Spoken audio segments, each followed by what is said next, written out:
Football বিশ্বকাপের উত্তেজনা যখন তুঙ্গে, তখন ফুটবল প্রেমীদের মাঝে নতুন করে আলোচনার জন্ম দিল এক বিখ্যাত ভবিষ্যদ্বাণীকারী অক্টোপাস।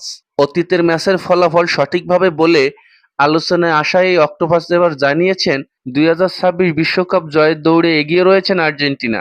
বিশেষ এক অনুষ্ঠানে অক্টোপাসটির সামনে রাখা হয়েছিল দুই দেশের পতাকা, আর্জেন্টিনা ও ব্রাজিল।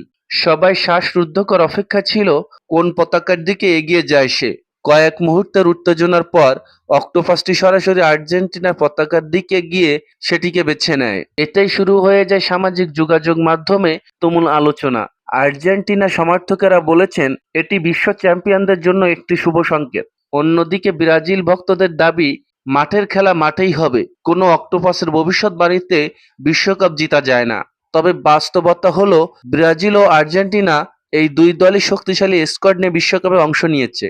একদিকে আর্জেন্টিনার দুর্দান্ত দলগত সমন্বয়, অন্যদিকে ব্রাজিলের আক্রমণভাগের গতি ও দক্ষতা দুই দলকেই শিরোপার অন্যতম দাবিদার বানিয়েছে। এখন শুধুমাত্র দেখার বিষয় বিখ্যাত অক্টোপাসের ভবিষ্যৎবাণী সত্যি হয় কিনা। আর্জেন্টিনা কি আবারও বিশ্বকাপ জিতবে, নাকি ব্রাজিল তুলে নেবে তাদের ষষ্ঠ শিরোপা? উত্তর মিলবে মাঠের লড়াই শেষেই। ততক্ষণ পর্যন্ত ফুটবল বিশ্বের কৌতূহল বাড়িয়ে রাখছে এই রহস্যময় ভবিষ্যৎবাণী। তো প্রিয় ভিউয়ার্স, আপনাদের মতে কে জিতবে 2026 সালের বিশ্বকাপ, আর্জেন্টিনা নাকি ব্রাজিল? অবশ্যই আপনাদের মতামত জানাতে পারেন আমাদের কমেন্ট বক্সে। ভিডিওটি এ পর্যন্তই। ভালো থাকবেন। ধন্যবাদ।